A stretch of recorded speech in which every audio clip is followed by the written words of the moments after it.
We are joined by CSU Bakersfield head men's basketball coach Rod Barnes. Coach, you were picked to finish 5th in the WAC in both polls. Can you talk a little bit about those predictions? Well, I mean, I think our league is really balanced. I think a lot of teams lost a lot of players, so I think the ones that were probably returning a real nucleus of players that may have played well or the teams did well last year. And just being picked 5th is, I guess you would call it kind of in the middle, but it's something that can inspire us, but it also, I think lets us know that we've had a lot of work to do this season to compete against the best teams in our league. Damien Durham was named to the preseason All-WAC team. Can you talk about him and what you're expecting from him as a senior? Well, anytime you have a senior, I mean, you want the senior to go out on a good note. He's been with us a long time. He's been one of the players that had the opportunity to go to the NCAA tournament and also has gone to the NIT with us. So we're looking for leadership. Obviously, he's a guy that can score the basketball. It's much needed with our young basketball team. So there's a lot of expectation, for him this season. We're going to ask a lot of him, and I believe that he'll respond well. Last year, Joyner set the program record for free throw percentage as a freshman. Can you talk about him and what kind of consistent shooting at the line adds to your team?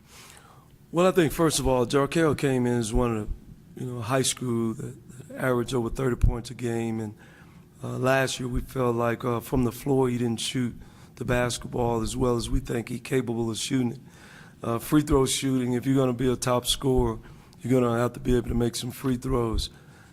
He's a very good shooter, but he works extremely hard on it. I think the advantage it gives us for our team is that down the stretch, I think opponents know that pretty much if you foul him, there's a good chance that he's going to make his free throws, where it would give him an opportunity to maybe make some plays down the stretch, get us some scoring when it's really needed. Do you have any newcomers that you expect to make a big impact this year? I do. Probably the first guy that comes to mind, a kid by the name of Darius Williams. He's a forward for us, about 6'8". He's a junior college transfer from Paris, Texas. We just think he brings some size, and that's something that we lost last season. And he's a very versatile player that can play both inside and outside. So we're expecting big things from him. This question comes from your WAC on-campus reporter, Juan Rodriguez. How does it feel seeing the program grow over the years since you've taken over? Well, it's always, it's rewarding when you see the efforts of so many people. I couldn't stand before you today or talk before you and think that just the coaches and the players, we had so many people that have been involved in growing our program, from our administration to the community to the student athletes and the coaches that have been with us before. So, but it's a rewarding feeling, and we want to continue to grow. There's other teams in our league that are really, I would say, still ahead of us, and we've had a lot of growth, but there's still some room for us to grow. You've been a defensive-minded team that typically slows things down and holds opponents way below their scoring averages. Can we expect that again this year? Well, I think so. I mean, that's just our philosophy. We think defense wins championships, and sometimes you lose games for you when you don't score it enough. But we've had enough success with it that we feel confident that, we have a team this year that we think is faster, more athletic. We think we'll be able to score the ball, hopefully better than we did last year. But our calling card is defense, and that's what we're going to do. This question comes from Twitter user Elliot Jamar. What is your team hashtag or motto, and what does it mean? Well, Team Believe is, what we started last year, and that's kind of what our program is all about. We talk to our kids about believing in themselves, believing in the coaches, believing in what we do. Just feel like if the belief part is there, and we feel like that's the beginning of all successful people or successful accomplishments. So this year, along with that, we have hashtag Rising Together, because we want all of our players on the court and off the court to take their game or academics or their personal life to another level. This is another question from Juan Rodriguez. Does the feeling you get as a competitor still feel the same when compared to what you felt as a player? Excuse me again. Does the feeling you get as a competitor still feel the same when compared to what you felt as a player? I guess it should be. Yeah, coach. it's probably you have a little bit more impact, you would think, when you're playing. The preparation is different because when you're playing, obviously you're really concerned about what you're doing, your role, and obviously you want to help the team if you're a point guard like I was. But now it's such a holistic thought process. So yes, obviously at this level you need to be competitive, and you want to compete at the highest level, and to do that you have to bring that competitive spirit every night. Brent Rapp stays with you as a graduate assistant coach. What will it be like to have him in that capacity? Well, I think a lot. Just as the 4 years he played with us, it was a security blanket of knowing you had a coach on the floor with you. You know, just the relationship that we've built. I think he's been in our program long enough to be able to share with our other student athlete what it means to be a runner, but also what it takes to make it to the NCAA tournament or win a regular season championship.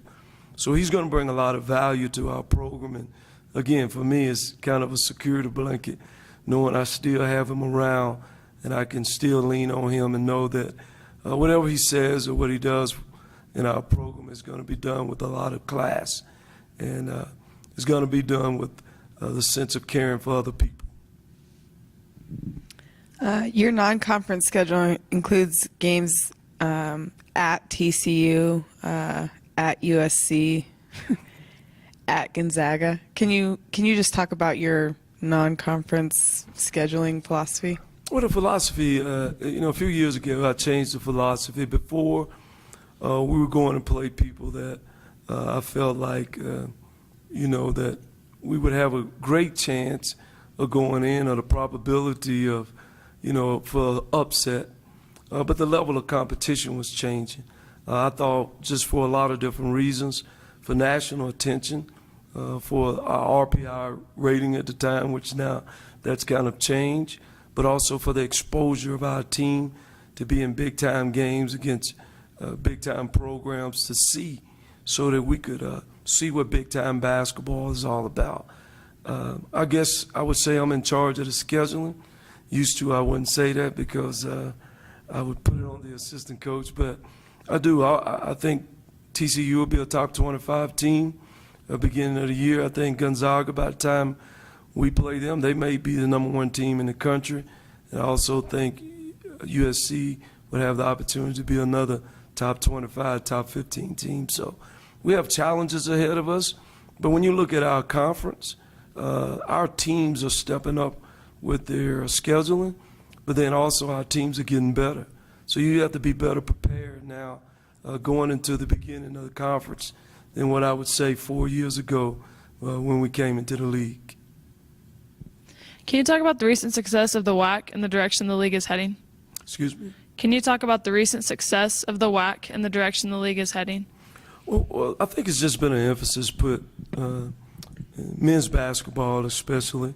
I think the coaches that have been hired, I think the administrations that are in place, I think we understand the importance of the success of all of us.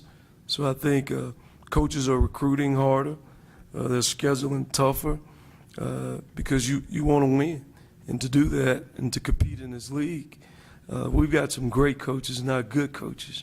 We've got some great coaches in this league, and it's so competitive. If you don't recruit well or you don't coach well, you'll find yourself at the bottom of the league. So, again, I just think the expectation of our league, I think among the coaches, we want to bring a lot of national attention to our league. We think we've been looked over, some of our teams in the past, and we just feel like with a program like ours, Grand Canyon, we know New Mexico State, but I think also with the other teams, as you see them improving their program and I think we're all excited about that.